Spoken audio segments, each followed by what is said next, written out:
자, 지금 삼성전자 일단 좀 보도록 하겠습니다. 자, 여러분, 삼성전자 오늘 만 15% 급락을 했습니다. 조금 있으면 20만원 선까지 갈 것 같은데, 이제 일봉상 지금 121선이 무너져 있는 상황이에요. 지금 이 삼성전자 같은 경우에는 제가 이때 말씀드렸는데 7월 초에 요때 장대 연봉 나온 거 보이시죠? 요때 61선 깨면 안 된다 했는데 깨버렸어요. 이게 신호탄이었습니다. 61선 깨고 내려갔다가 121선 지지받고 올라갔다가 오늘 121선 깨버렸어요. 자, 이러면은 추가적인 하락이 나올 수밖에 없어요. 121선 위치가 대략 25만원 선이기 때문에 이제부터 삼성전자는 25만원 저항을 받으면서 더 하락할 수 있습니다. 3월 초와 3월 말에 그 16만 5천 선을 얘들이 지지를 받아줬거든요. 요때 당시에 쪽에 매수 세력이 지금 세게 몰려 있습니다. 여기서 지금 두 달을 버티다가 올라갔던 위치이기 때문에 지금 얘들 기준으로 했을 때는 거의 16만 8천 선까지는 조금 급락을 할 수 있습니다. 더 밀린다면은 10만원 초반대까지 급락할 수도 있어요. 두 달 가까이 매집을 했었고 이후에 얼마까지 올라갔어요? 38만원까지 급등을 했다가 다시 지금 떨어지고 있는 상황인데 이왕 이까지 내려온 거 아싸리 그냥 바닥을 한번 찍어줘야 됩니다. 게다가 121선까지 밀렸기 때문에 제가 이제 보는 기술적 분석상의 관점에서는 16만 8천원 선은 내려올 가능성이 매우 높습니다. 자, 삼성전자 일단은 16만 8천원,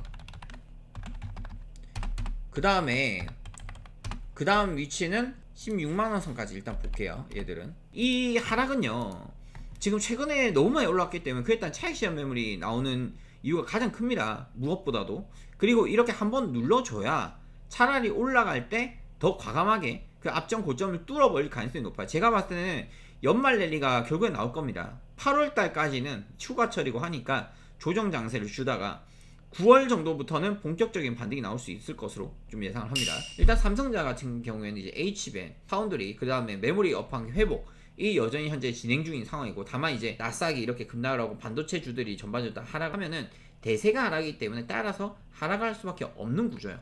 다만 시장이 흔들리면 이제 가장 먼저 외국이 파는 종목이기 때문에 이제 단기 변동성이 좀 있을 수밖에 없고요. 일단 급락을 할 때 분할 매수를 전 추천드리겠습니다. 그 다음에 한 번에 몰빵 절대 하지 마시고요. 그 다음에 이제 장기 보유 관점으로 좀 유지하시는 게 어떨까 좀 생각이 들고요. 만약에 조금 더 이제 공격적인 플레이어라면 ETF 두배 레버리지를 조금 이제 섞어서 좀 매집하는 것도 나쁘지 않지 않겠나 좀 생각이 듭니다. 없어질 종목은 아니니까. 자, 일단 하이닉스 같은 게 주봉을 보도록 하겠습니다. 하이닉스를 삼성전자처럼 좀 해석을 한다면은 80만원 초반대선 또는 이제 100만원 선까지는 일단 빠져줘야 되는데, 일단 1차적으로 100만원 선까지는 좀 빠져줘야 될 것으로 좀 예상이 됩니다. 하이닉스 같은 경우에는 지금 이왕 이까지 내려온 거, 하이닉스 같은 경우는 100만원에서 83만원 요까지 일단 좀 예상을 해보도록 할게요. 무슨 말 이해되시죠? 자, 그래서 일단 삼성전자, 하이닉스 요 위치들은 여러분들께 좀 기억을 하셨다가 매집을 할 수 있으면 조금씩 매집하신 것도 나쁘지 않을 것으로 보여집니다. 자, 그 다음에 이제 두 번째 SK 하이닉스. 자, 하이닉스 같은 경우 장기 성장성은 이제 여전히 매우 좋죠. 삼성전자보다 변동성이 훨씬 큰 게 좀 문제예요. 그래서 만약에 여러분들께서 3에서 6개월 정도는 하이닉스는 급등락이 나올 수 있다는 걸 좀 감안하셔야 돼요. 좀 안정성이나 완전 공격적이 아니더라도 난 중간 정도의 리스크를 원해. 그럼 전 개인적으로 삼성전자 투자를 권하고요. 나는 공격적인 플레이어야. 그러면 하이닉스로 거래하신 것도 전 나쁘지 않다고 일단 봅니다. 하이닉스든 삼성전자든 분할 매수 매집으로 접근하신 거는 전 나쁘지 않다 이렇게 좀 보고 있습니다. 테슬라는 제가 어제도 한번 설명을 드렸었는데, 월봉을 보면 이 초록색 선 보이세요? 이 초록색 선이 61선이에요. 61선. 자, 2022년도에 61선 찍고 급등했었고, 2024년도에 61선 찍고 급등을 했었고, 2025년도에 61선 찍고 급등을 했었고, 2026년도에 61선 보러 오고 있습니다. 그런데 여기서 중요한 거는 61선을 살짝 더 깼다는 거예요. 만약에 기울기 계산을 했을 때 290에서 270 사이가 나옵니다. 아마 이쯤에 좀 이제 매집 구간들이 나오지 않겠나 보고 있는데, 테슬라가 한 300 살짝 깨면서 지금 보시면은 2020년도에 290에서 저항이 나왔었고, 2023년도에 290에서 저항이 나왔었고, 2025년도에 290에서 지지받고 급등했던 이력이 있습니다. 그래서 지금 일단 1차적으로 테슬라는 한 290쯤 오면은 슬 이제 반등이 좀 어느 정도 나오지 않겠나 좀 예상을 해볼 수가 있을 것 같아요. 작년에 이제 여기서 이제 매집을 하고 그 다음 500불 정도 이제 급등을 했던 이력이 있거든요. 그래서 아무래도 이제 여기서 한번 브레이크 걸리지 않겠나 보고 있고, 혹시나 290이 밀린다? 자, 그러면은 그 다음은 이제 220이라든지 요 매물대까지도 일단 보셔야 될 것 같습니다. 테슬라가 그럼 왜 빠질까? 이제 생각을 해야 돼요. 일단 테슬라는 최근에 몇 가지 악재가 동시에 좀 작용을 하고 있어요. 왜냐면 매출은 정말 최대치로 잘 나오고 뭐 실적이 그렇게 좋지 않은 건 아닌데 일단 실적 기대치가 좀 조정이 되고 있어요.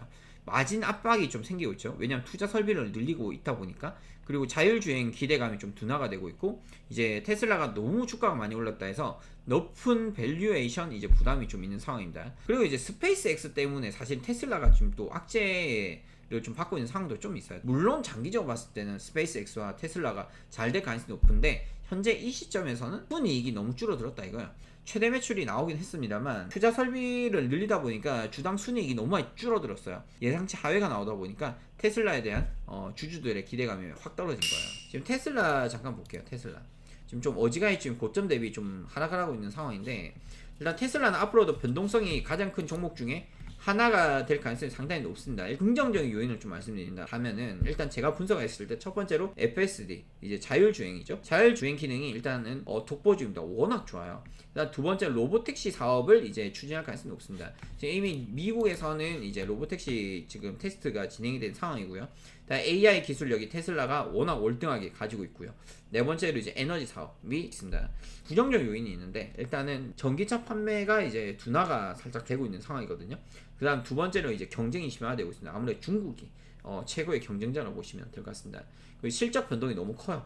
근데 사실 실적은 좋게 나오긴 했는데 순이익이 줄어들어서 투자 설비를 너무 늘리다 보니까 테슬라도 삼성전자 하이닉스처럼 분할 매수는 가장 유력한 전략이라고 보시면 될 것 같아요. 분할 매수가 제일 제가 봤을 때 제일 좋은 전략으로 좀 볼 수 있겠고, 테슬라 역시 저점 매집으로 일단 가시는 거는 나쁘지 않다.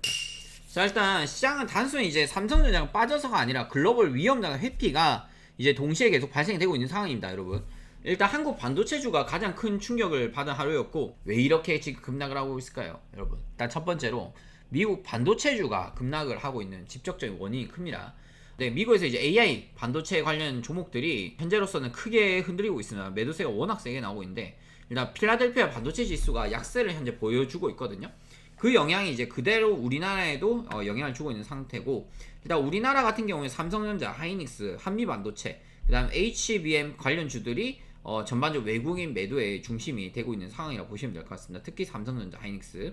그래서 이제 두 번째로 이제 AI 투자 과열에 대한 이제 차익 실현 매물이 좀 쏟아져 나오고 있는 게 좀 관건이죠. 이제 AI 기대감으로 크게 상승을 했었는데 현재 시장은 AI 산업이 끝났다 이게 아니고 너무 많이 빨리 올라가다 보니까 잠깐 쉬었다 가자 이런 성격이 현재로서는 더 강하다. 어마무시한 악재가 있으면 모르겠는데 무슨 금융위기가 왔다라든지 그런 상황은 또 아닙니다. 그래서 최근 미국에서도 이제 AI 투자비가 증가가 되고 있죠. 그리고 수익성 우려가 있고 밸류에이션 또 부담이 있고요. 자, 이런 게 현재로서는 계속 언급이 되고 있습니다. 그리고 이제 세 번째로 이제 떨어진 이유 중에 하나가 이제 관세랑 무역 정책 관련해서 불확실성이 또다시 얘기가 드러나고 있어요. 이게 좀 잠깐 좀 잠잠했는데 또 얘기가 나오고 있어요. 미국의 추가 관세 정책 그리고 대외 통상 이슈가 현재 다시 부각이 되고 있어요. 그래서 이게 글로벌 투자 심리가 현재 위축이 좀 많이 되고 있는 상황입니다. 반도체 같은 경우에는 아무래도 이제 공급망 산업이다 보니까 이런 뉴스에 현재 가장 민감하고요. 특히 이제 중국 반도체 기업들이 막 상장했는데 막 대박 나고 막 그러고 있죠. 그리고 이제 네 번째 외국인이 현재 대규모 이제 매도를 떼다 보니까 현재 코스피 지수가 초급락을 하고 있습니다. 그래서 이제 외국인들이 삼성전자, 하이닉스 위주로 이제 매도를 하면서 지수를 좀 많이 끌어내렸다 이렇게 보시면 될 것 같습니다. 코스피 시가총액 상위 종목이 이제 빠지면서 이 지수 전체가 현재 크게 흔들리고 있는 상황이고요. 우리 같은 경우에는 앞으로 어떻게 대응을 해야 될지 좀 생각을 해봐야 돼요. 이제 이런 장에서는 이제 공포에 팔 것인가, 쫄아가지고 손절할 거예요, 웃잘 거예요, 막 이제 궁금하신 분도 많이 계실 건데, 어차피 우량주 거래하시는 분들께서는 공포에서 현재 파는 게 아니라 언제 더 살까 이 생각을 하시는 게 좋을 것 같아요. 과거에 코로나 때도 폭락을 했었죠. SVB 사태 때도 이제 폭락을 했었죠. 중동 리스크 폭락했었죠. 금리 급등할 때 폭락했죠. 그다음 금융위기 때도 폭락했었단 말이에요. 근데 그때마다 반도체주 같은 경우 큰 폭으로 이제 조정을 받긴 했었는데 이후에 이제 업황이 이제 개선이 되잖아요. 그럼 회복하는 모습이 어마무시하게 빠르게 올라가는 게 반도체주 쪽이에요. 다만 이제 과거 같은 회복이 미래에도 반드시 반복된다 단정할 수 없는데 그럴 가능성이 높다고 보시면 될 것 같습니다. 저라면은 삼성전자, 하이닉스 같은 경우에는 이제 테슬라도 마찬가지로 떨어질수록 분할 매집 나쁘지 않다 이렇게 좀 보시면 될 것 같습니다. 그리고 개인적으로 요즘에 변동성이 너무 크기 때문에 만약에 좀 나는 좀 보수적으로 거래하시는 분들이다 그러면은 레버리지 상품은 조금 이제 자제해서 거래하시는 게 좀 좋긴 해요. 이제 현재 시장이 좀 공포가 좀 극대화가 되어 있는 상황입니다. 반도체 업황 자체가 급격히 붕괴가 되었다, 뭐 이런 건 절대 아니에요. 반도체 업황이 안 좋아졌다 이런 신호보다는 글로벌 위험 회피 심리, 그리고 밸류에이션 조정이 아무래도 이제 그런 성격이 더 강하다 이렇게 보시면 돼요. 지정학적 리스크도 좀 있었고요. 결론은 삼성전자, 하이닉스 그리고 이제 테슬라 이 종목들은 주요 매물대에서 분할 진입하시는 게 좋다. 트레이딩에 대한 골든서퍼의 전략을 실시간으로 확인하고 싶다면 더보기란의 링크를 확인해 주세요.